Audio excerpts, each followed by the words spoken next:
Roman Reigns' attacker has been revealed.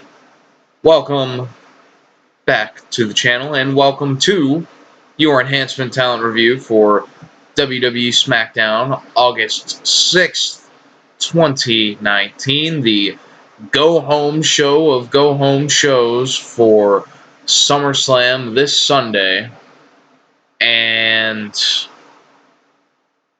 not a lot of note on this SmackDown. I do not figure that this review is going to take me long, but the biggest thing of note, after I pleaded for it not to happen yesterday, the attacker of Roman Reigns has been revealed.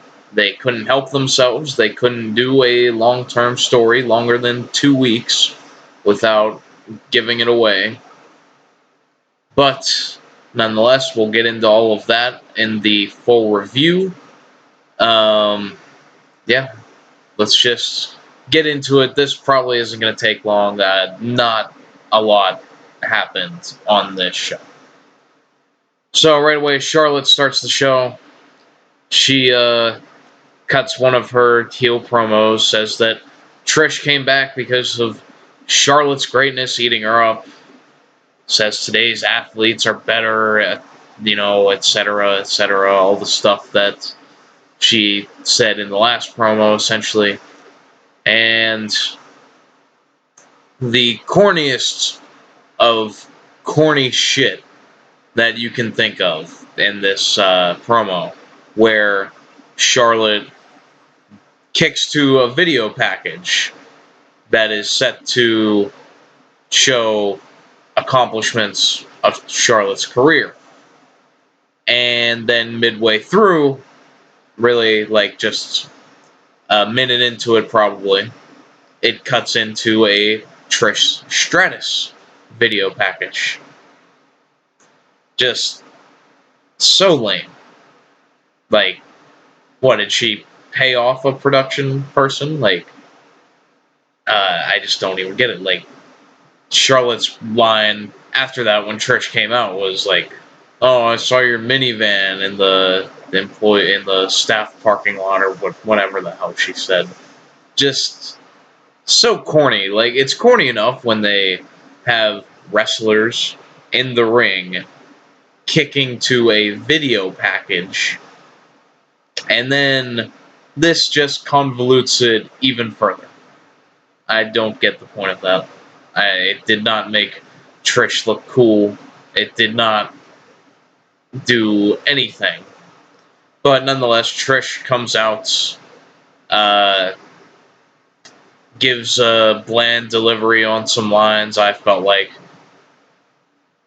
And she couldn't hold back smiling during this promo, which kind of takes you out of it a bit. But, yeah, I don't remember much of what she even said, but, just something about having the one more match, standing under the bright lights and all that. She did the Harley Race quotes.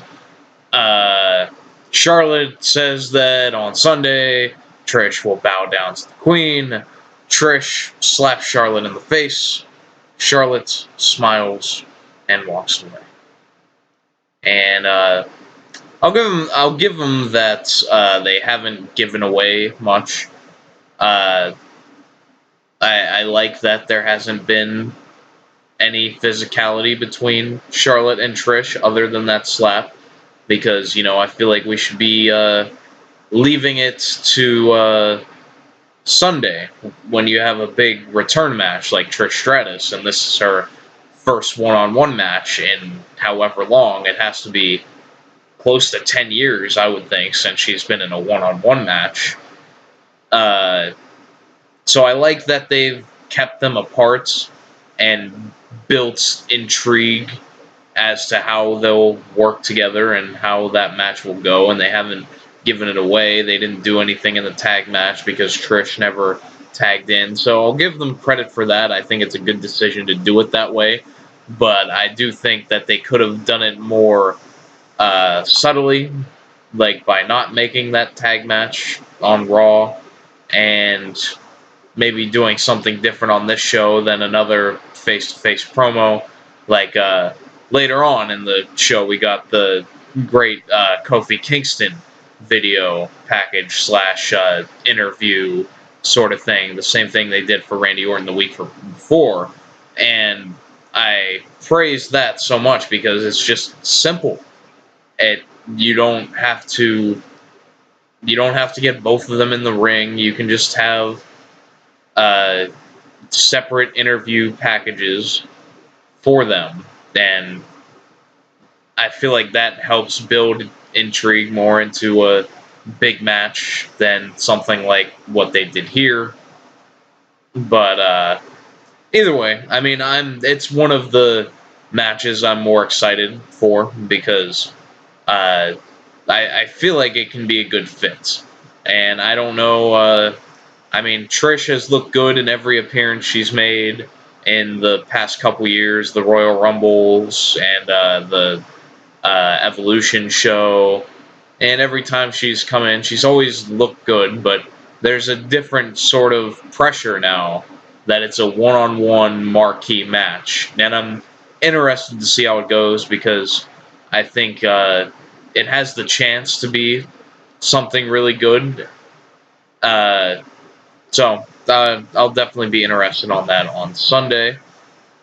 We had a recap of the Dolph Ziggler contract signing on Raw last night, where Bill Goldberg returned, followed by uh, Goldberg's music playing in the arena, and everyone popped. I don't know why. Like you can call it from a mile away that it's going to be Dolph Ziggler, just like it was when he came out to Shawn Michaels' music a couple weeks ago. I would think that people would start to catch on by now, but they still buy it.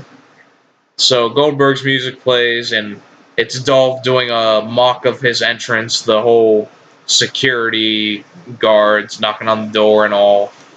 I thought it would have been funny if Ziggler did like a mock headbutt into a door to mock Goldberg on that level, but didn't go that far. Um, So it's supposed to be Dolph Ziggler versus Rey Mysterio, but Dolph attacks Rey before the match starts during Rey's entrance, lays him out with a super kick.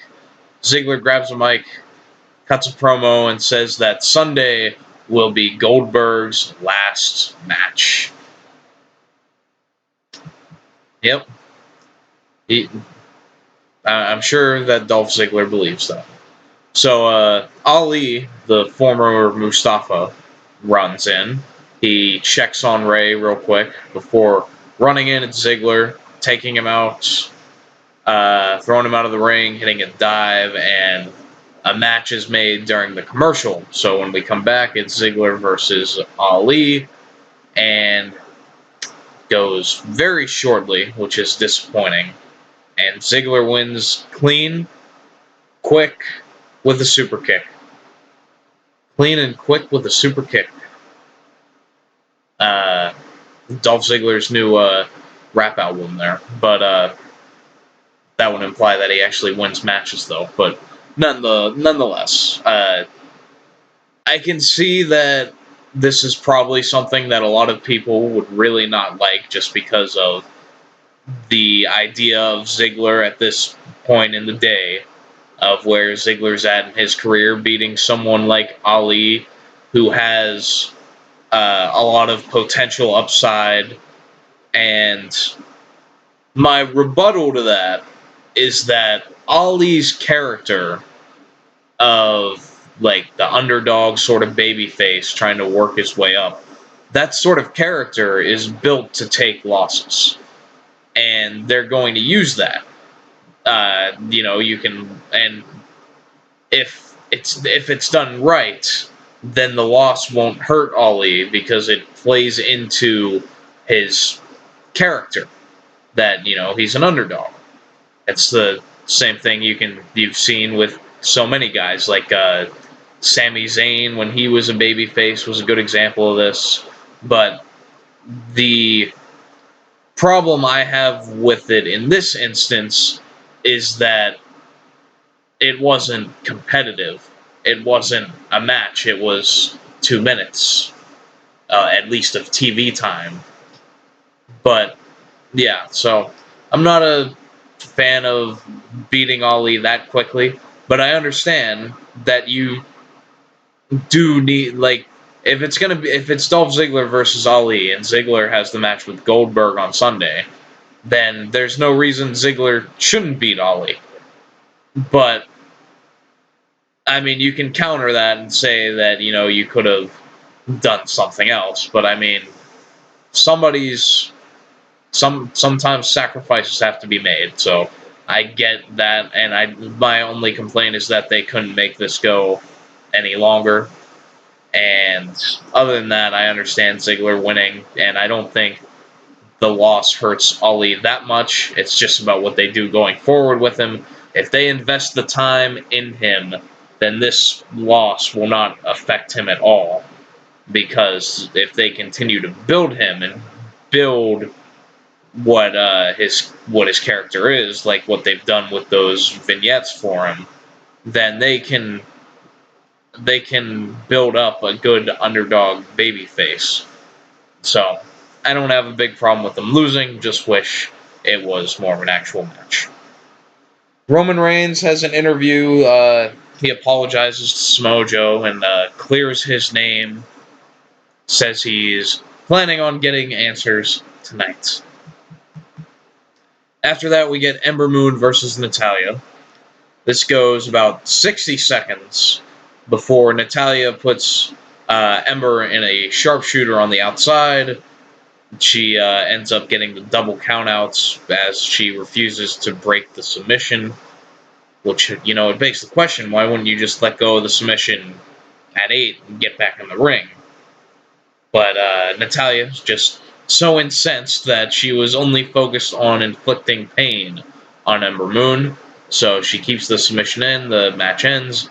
Bayley runs in, she pushes Natalya off, Natty pushes Bayley, and then Natty bounces.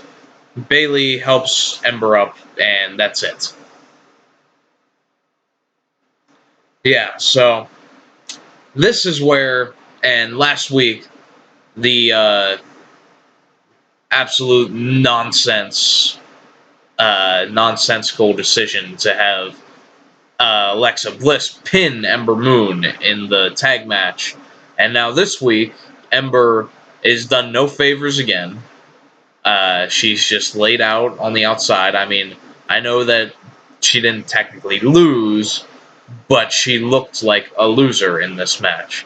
And they've done nothing to make her look like a credible challenger going into the match with Bayley on Sunday, which is something that they desperately needed to do when Bayley just handpicked Ember and said, okay, I'll face you.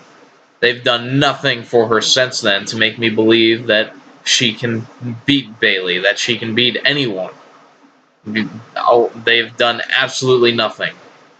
And that's a shame, but this is going to be a one and done. Bayley's going to walk out with the win, and Ember Moon will probably go back to catering after that, unfortunately, and that's sad to see, because Ember Moon is capable of so much more than this, as we talked about how Asuka is capable of so much more than being in a tag team with Kairi Sane and just being lost in the non-existent tag division. But whole nother story for a whole nother day. We have the Kevin Owens show with Shane McMahon. This made me laugh. Well, we'll get to the part that made me laugh in a second. But Shane comes out. Greg Hamilton is doing the best in the world introduction, but Owens takes the mic out of Hamilton's hands. Owens talks about how people have been asking him when he decided to put his career on the line for this match, why he didn't make Shane put his career on the line. And, Owens' response was just that, oh, well, Shane's McMahon, he does whatever he wants anyway, so it wouldn't matter. So then Owens challenges Shane to put his career on the line for this match. This is what made me laugh. Because the logic hole was already there a few weeks ago when Owens just said, if I can't beat you, I'll quit. And at that point, it was already too late. You didn't get anything out of Shane. So it's a bit late to now ask Shane to put his career on the line. Like, why? You should have done that from the beginning. You just it just made Owens look like an idiot. Like, did he actually think that Shane would do that now? Now that Shane already has what he wants, that you think he's just going to do that out of the goodness of his heart? Shane says no. Owens says Shane has no balls. Fight's about to break out, but in comes Elias. Owens takes out Elias with a stunner on the announce table, but Shane sweeps the leg out from Owens and comes back into the fray, beats down Owens on the outside, throwing his potato hands, his potato fists at Owens' face. You know, with Shane punches, you better frickin' cover up. Jesus. But after that, Shane flips the announce table on top of Owens, trapping him in between the announce table and the barricade, then continues to beat up on Owens, puts a chair propped up in front of Owens' face, and then drop kicks it. And after that, they're separated, and that's it. Yeah, I mean, I don't know, man. Like, I like Owens, and they had something good, but I'm not as into this match now as I was before, for whatever reason. I don't know. Probably because there's no stipulation for Shane that if he loses, it doesn't change anything per se. So I don't know. Just not into it as much as I was a few weeks ago when Owens originally had the great promo. Since then, I mean, we'll see. We'll see how it goes. We had Sami Zayn coming out to cut a promo on Aleister Black. I genuinely forgot that this was a SummerSlam match until Sami Zayn said it something about Aleister Black. Black's music plays, and as he's laying in, how he does his entrance, the thing raises him up. As he's laying there, he has a mic and says that the match is going to be tonight instead. And so Black comes out. The match starts tonight, which I'm all for shaving a match off of the SummerSlam card. So Aleister Black should be praised for that. And Zayn and Black have a match. It went about how you'd expect it to go, and Black wins clean with a black mass. Not much to that. I mean, at least it saved us from seeing it at SummerSlam. Black obviously is going to win. He needs to keep picking up wins, and hopefully they have something more interesting than Cesaro or Sami Zayn. Even though the Cesaro matches were good, it was never in doubt who was going to win. They did the Shelton Benjamin thing again for the first time in a few weeks. This time he was asked if he will ever go after the 24/7 championship, I think. Which is a weird thing to ask considering he already has gone after the 27 championship. He just hasn't won it. If you remember, there was one SmackDown where Shelton Benjamin, in like a pit of people chasing after R-Truth, Benjamin just took the title and tried to run, thinking that made him the champion. But Benjamin, he did the thing where he...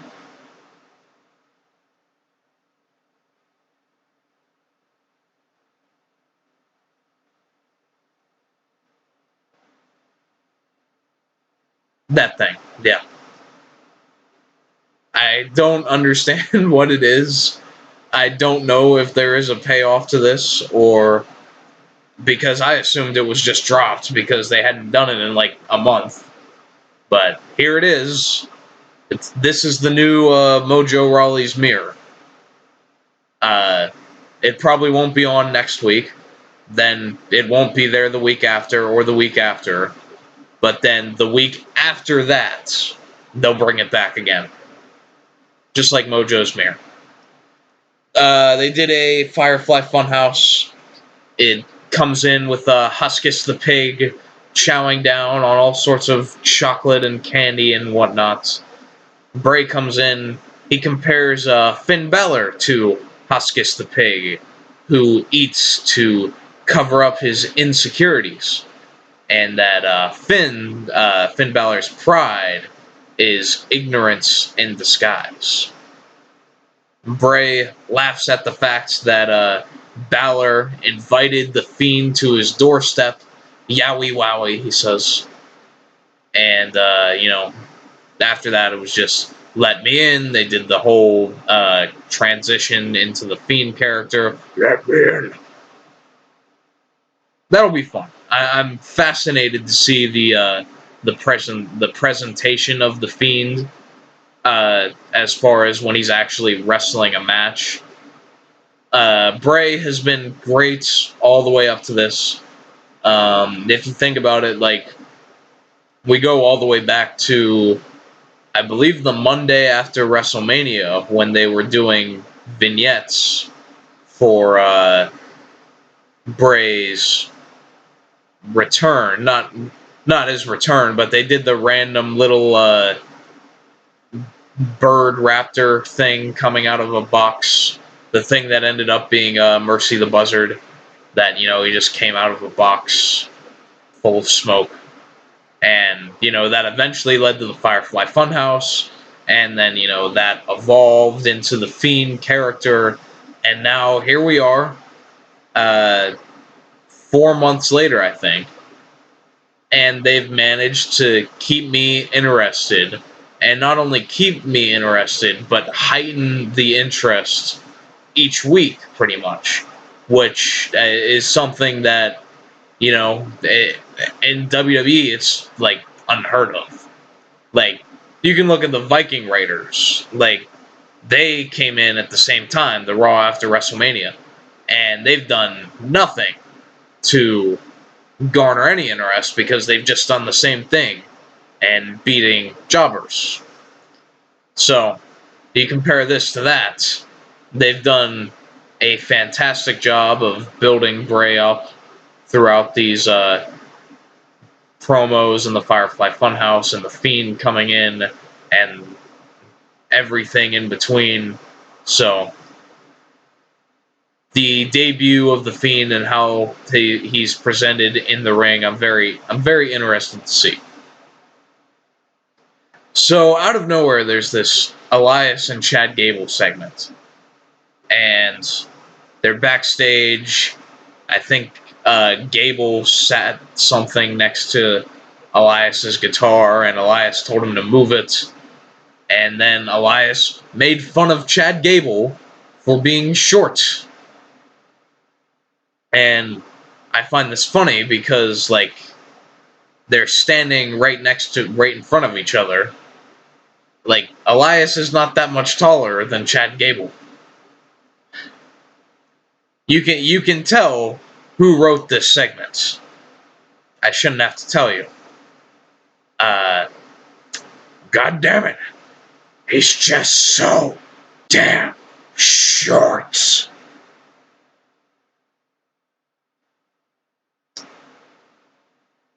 This, it's just the go-to. Like, oh, he's short. Let's point out that he's short and laugh at him for it. Elias makes fun of him, and nothing comes of it. Elias just walks away, and Gable is left standing there like an idiot. Which begs the question, another drop thing was Chad Gable a couple months ago when he just did the the notepad gimmick when he was writing notes. I think he did it with Apollo Crews, where he'd just shake his head and write notes down. That never went anywhere. um, so I guess maybe this will lead to an Elias and Chad Gable match, or maybe it will lead to nothing. But Chad Gable, phenomenal wrestler. It's a shame that we're not doing anything with him. Just like the Orton video package last week, Kofi has a great video package / promo interview thing this week. Goes back all the way to the 2009 thing, and Kofi talking about how he thought that was when he was going to be at the top, and then Orton used his quote-unquote influence to pull him back down. Good stuff. And I like as I mentioned earlier, I like the simplicity of this build. And it's not overcomplicated. It's not convoluted. We've had a match where Orton pinned Kofi. We've had an in-ring segment between them when Kofi challenged Orton to the match. And then we've had 2 of these good promos. It leaves you wanting to see the match, because if you do too much, it's going to make you not want to see it. And in this case, they've showed just enough to keep us interested, which is a good thing. Now we get to the main events match. Daniel Bryan, Rowan versus Big E and Woods. Bryan still has not made his career-altering announcements. This was a good match until Rowan got himself disqualified, hitting everyone with stairs, and they attack the New Day. They lay them out, and after that, it cuts away to backstage. Roman walks into the locker room. He says everyone needs to leave, but tells Buddy Murphy to sit down. Says he knows that Murphy was there. He saw the footage of Murphy during the forklift incident. He demands that Murphy tell him who did it. Murphy says he doesn't know, and even if he did, he wouldn't tell him. So Roman punches Murphy, beats him up, presses him against the wall with his elbow in his face until Murphy tells him who did it, and Murphy tells him it was Rowan. And Roman says, Bryan and Rowan, and Murphy says he didn't see Bryan, but he saw Rowan. And then we're just left with Roman just in shock, and then it cuts to Bryan and Rowan in the ring, just looking on, and that is the lasting image from the show. And they didn't set up a match for Bryan and Roman at SummerSlam, which is good. I hope that they just don't do that out of nowhere, because I feel like this could actually have a good build to it. But I just wish that if they don't do that, I can't ultimately complain too much, but I wish they would have done more with this than just reveal it a week later. There was more mileage in it, as goofy as it was, and as stagey as the first one looked. I mean, there was more you could do, but nonetheless, this is the direction they're going. I'm gonna guess that the match is probably just gonna happen at SummerSlam. Maybe Roman will come out and call out Bryan, and they'll have a match. Maybe it'll be announced on social media by Friday, going into the match. I'd rather more of a story get told before then. Hopefully that's not the direction they go in. Hopefully they use some sense and just build to the match. Yeah. Other than that, that's all that happened on this SmackDown. I thought this was just their show. I didn't think there was anything special about it. especially being a go-home show. About half of the matches were DQs or countouts. There wasn't a lot that made me interested for anything going into SummerSlam. Yeah, I mean the Trish and Charlotte stuff. I'm still interested in the match, but I didn't really care for what they did. The Owens and Shane stuff. I'm still kind of interested in the match, but didn't really care for what they did here. But yeah, that's all I got for you. We'll be back here on the channel for a SummerSlam review Sunday night / Monday morning. I'll hopefully do a takeover review for Saturday as well. Yeah, looking forward to the 6 hours of SummerSlam. I'll have to get some caffeine in me to be able to watch that whole show and then do the review after. But I will see you then. Thank you for your time.